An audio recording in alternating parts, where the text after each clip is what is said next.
Hammers and knives under the cover of night, poor police work, mistaken identity, and overbearing pressure from the media define the horrors that are about to come.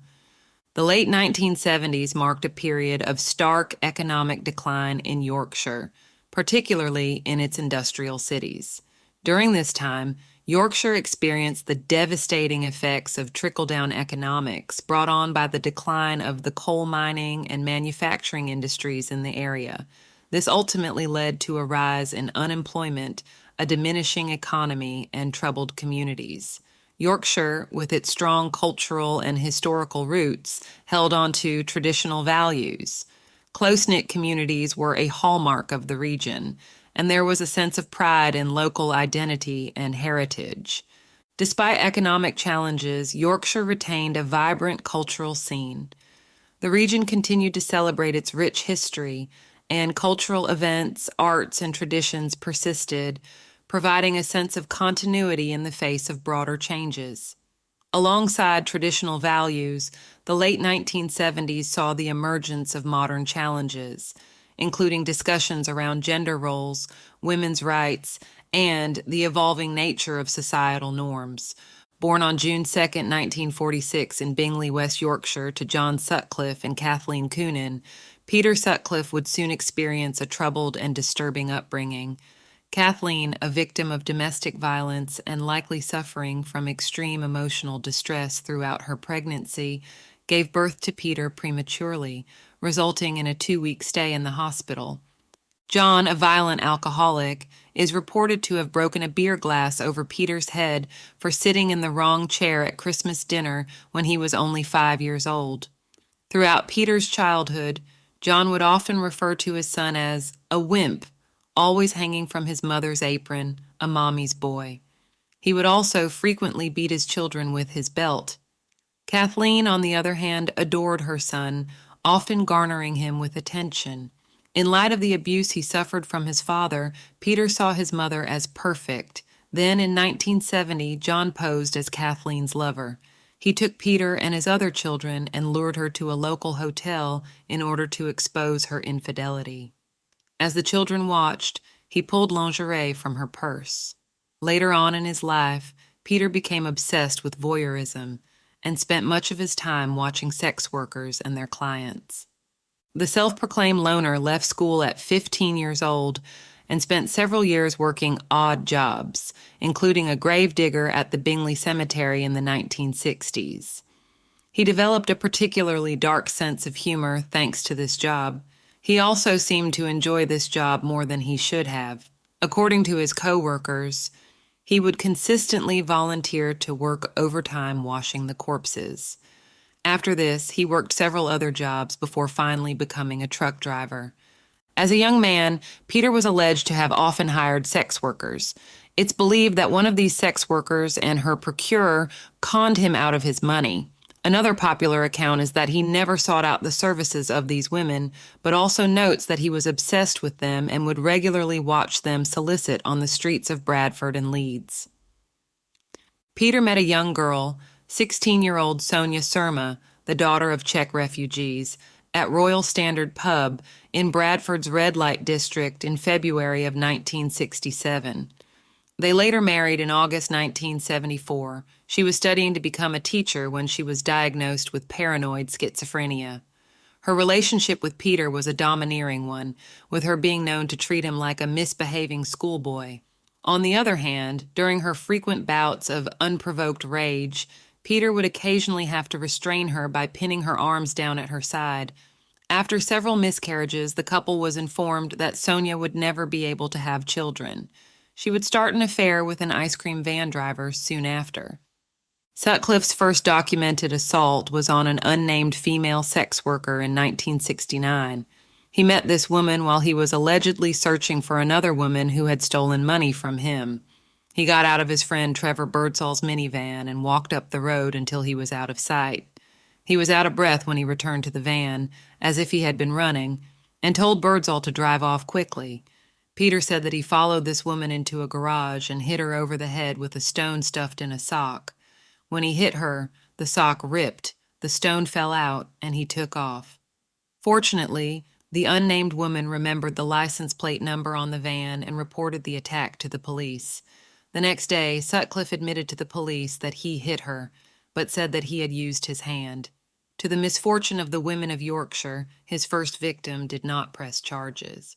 On July 5, 1975, 36-year-old Anna Rogolski was walking alone when Sutcliffe knocked her unconscious with a hammer and then slashed her stomach with a knife. A neighbor heard the commotion. Sutcliffe then ran off, leaving Anna alive, but physically and psychologically traumatized after a difficult brain surgery. Just over a month later, on August 15th, 46-year-old Olive Smelt encountered Sutcliffe in Halifax. They traded pleasantries and made some small talk about the weather. Again, he struck her in the head with a hammer and slashed her with a knife. Once more, Sutcliffe ran off when he was interrupted, leaving Olive alive after another difficult brain surgery. She told the police that her attacker had a Yorkshire accent.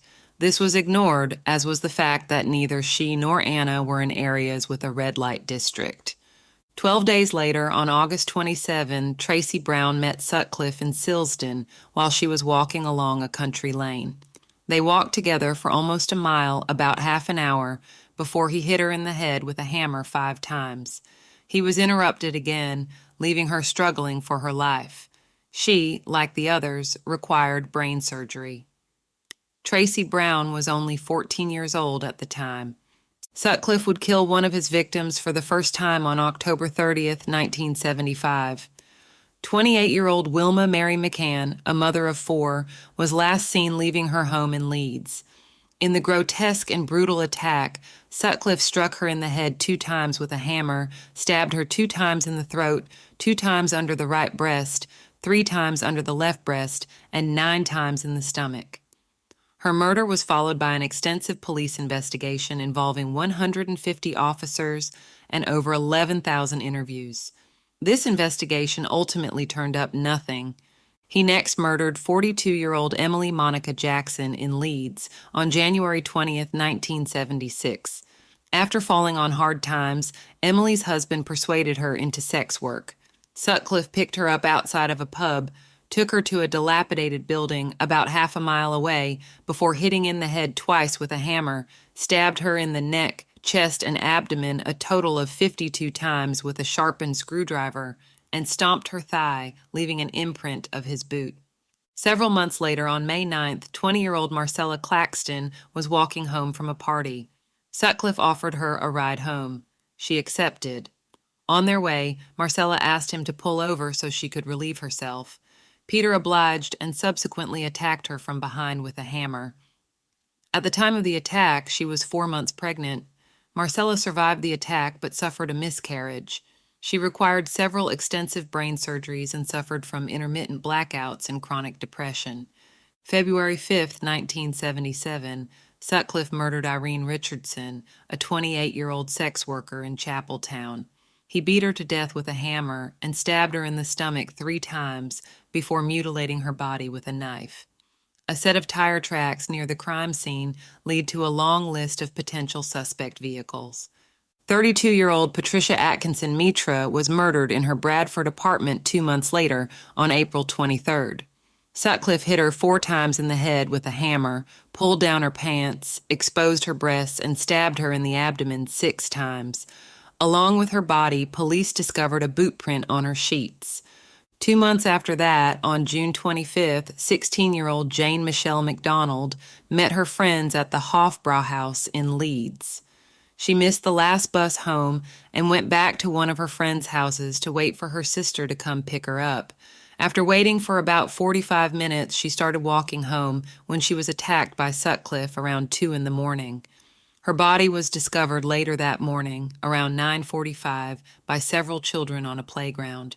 The extent of her injuries weren't immediately revealed by police, but it was later released that she had suffered from 3 strikes to the head from a hammer, had been stabbed in the back and chest, and a broken bottle was found embedded in her chest. 2 weeks later, on July 10th, 43-year-old Maureen Long was leaving a Bradford nightclub when Sutcliffe offered her a ride home. They stopped for Maureen to relieve herself when Sutcliffe struck her in the head, knocking her unconscious. She was later found suffering from hypothermia and spent the next 9 weeks recovering in the hospital. Long, unfortunately, misidentified Sutcliffe's vehicle when speaking to police, leading to more than 300 officers unsuccessfully investigating thousands of cars. He then killed Jean Bernadette Jordan, a 20-year-old sex worker from Manchester, on October 1st. He hit her in the head 11 times while they were behind the Southern Cemetery off of Princess Road. He later realized that he had given Jordan a new 5-pound note that was traceable. He went back to where he had left her body but could not find the note. On October 9th, Bruce Jones, a local dairy worker and future actor, found Jean's body while searching his adjacent property for house bricks. The 5-pound note, hidden in a secret compartment in her handbag, was traced back to branches of Midland Bank in Shipley and Bingley. Police analysis narrowed their search to approximately 8,000 people who could have potentially received the note. They interviewed over 5,000 men, including Sutcliffe, but his alibi of attending a family party that evening checked out, so they released him. The police were frustrated that they had found a piece of evidence that could have led to the arrest of the murderer, but after weeks of investigation, they found nothing useful.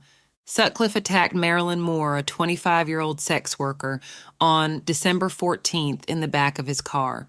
While delivering a blow, Sutcliffe lost his footing, allowing Moore to escape, albeit with severe head injuries. Tire tracks at the scene matched those of a previous attack. Moore was able to provide police with an accurate description of the vehicle, which had been seen in several red light districts. With this information, along with a matching physical description from Moore and other survivors, police brought Sutcliffe in for questioning. He was ultimately released. Law enforcement dismissed their investigation into the 5-pound note in January of 1978. That same month, on the 21st, Sutcliffe murdered 18-year-old Elena Ritka, a sex worker from Huddersfield. He struck her in the head 5 times with a hammer before she attempted to escape his vehicle.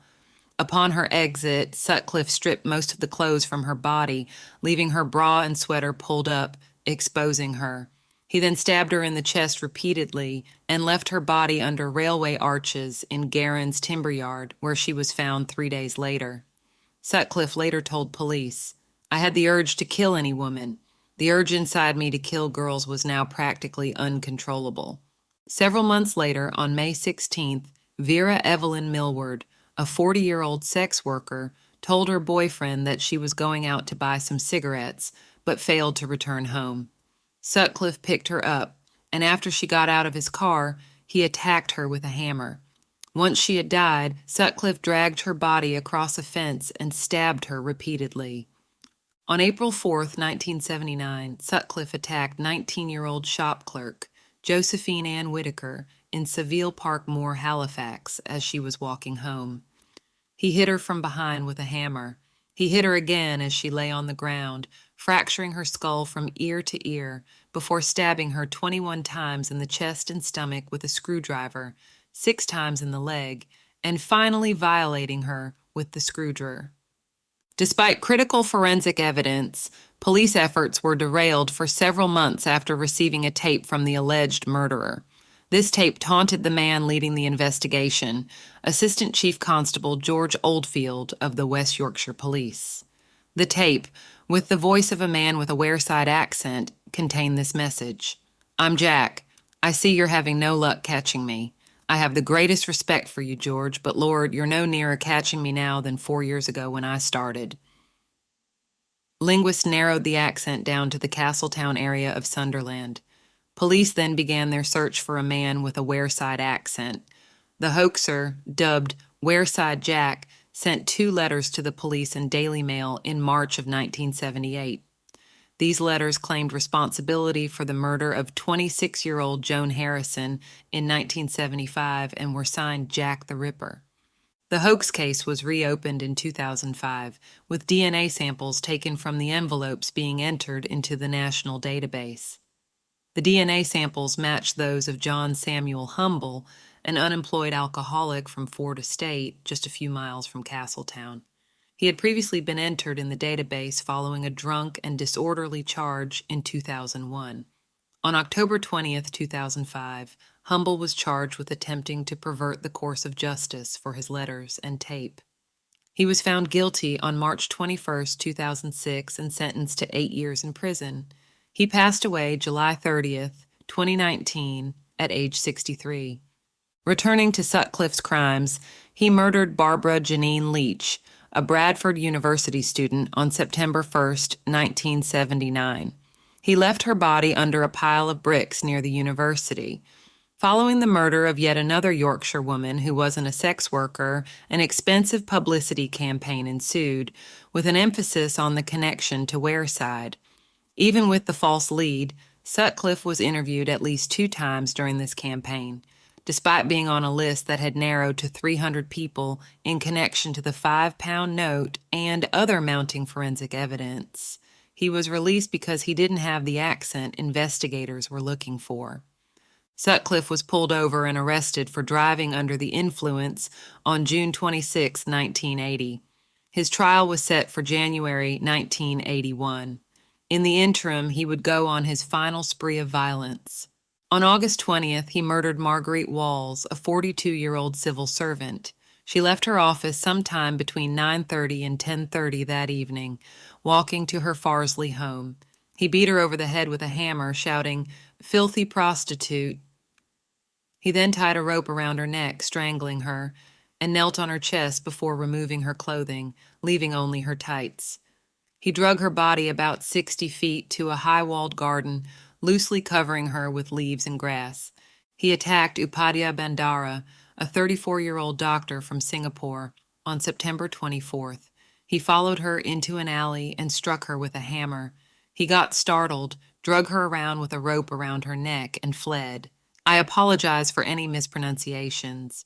21-year-old Leeds University student Maureen Leah was attacked on October 25th as she was rushing to catch the bus home from the pub that evening.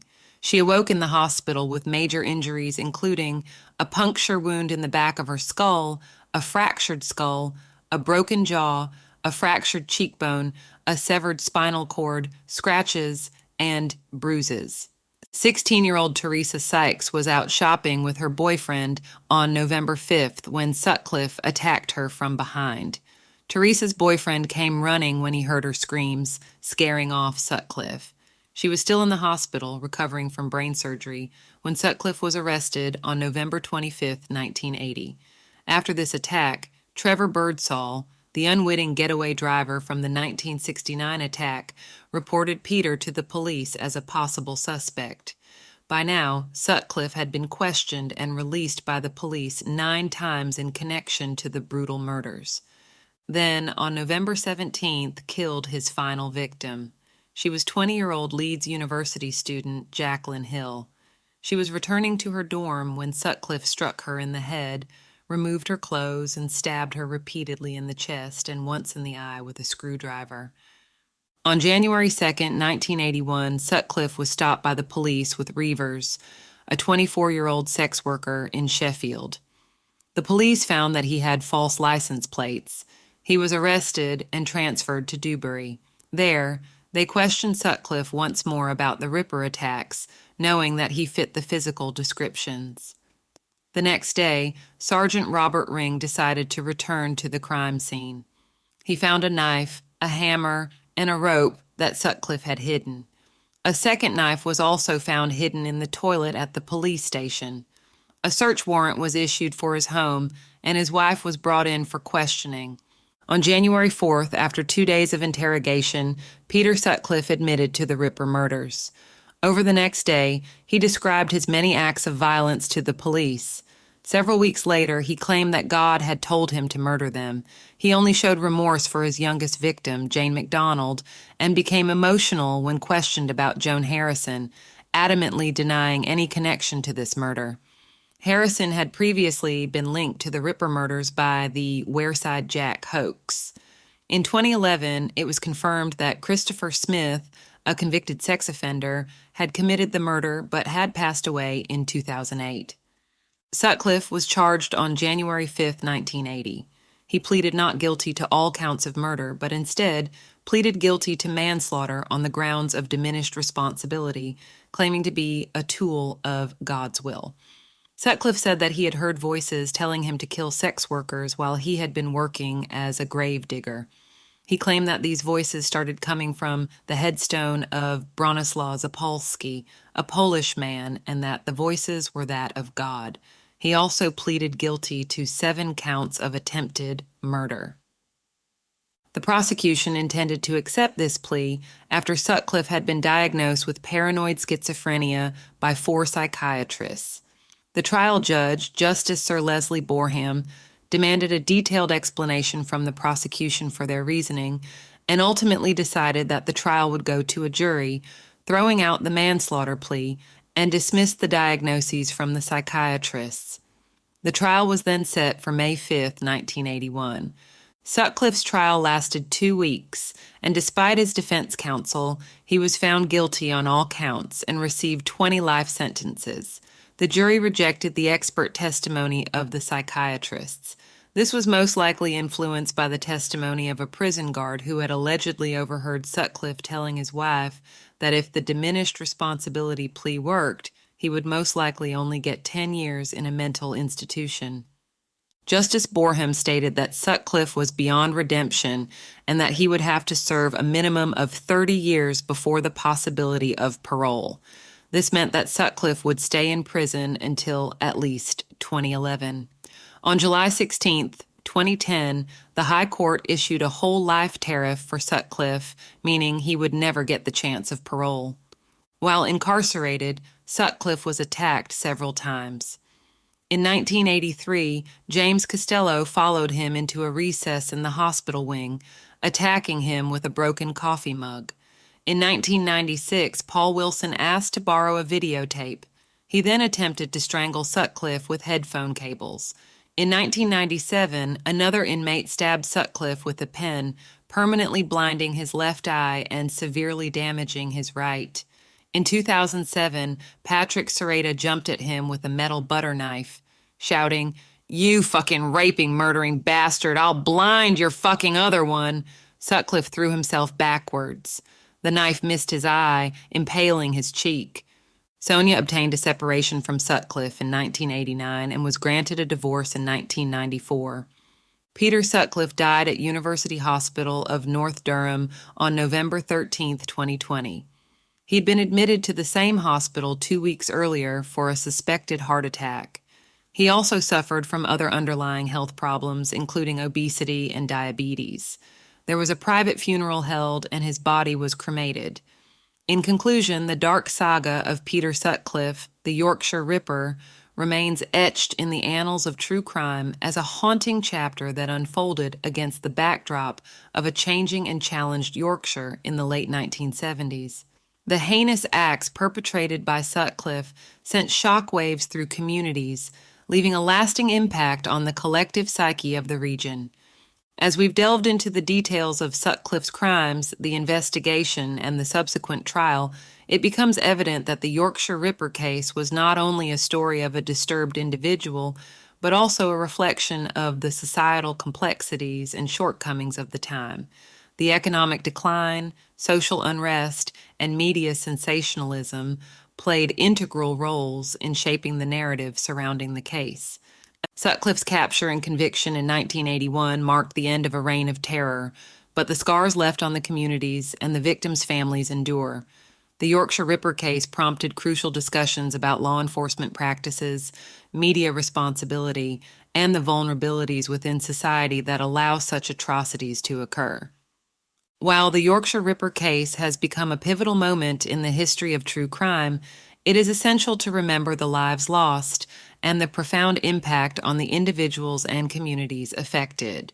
The lessons learned from this dark period have contributed to advancements in criminal profiling, investigative techniques, and societal awareness about the importance of addressing the root causes of violence.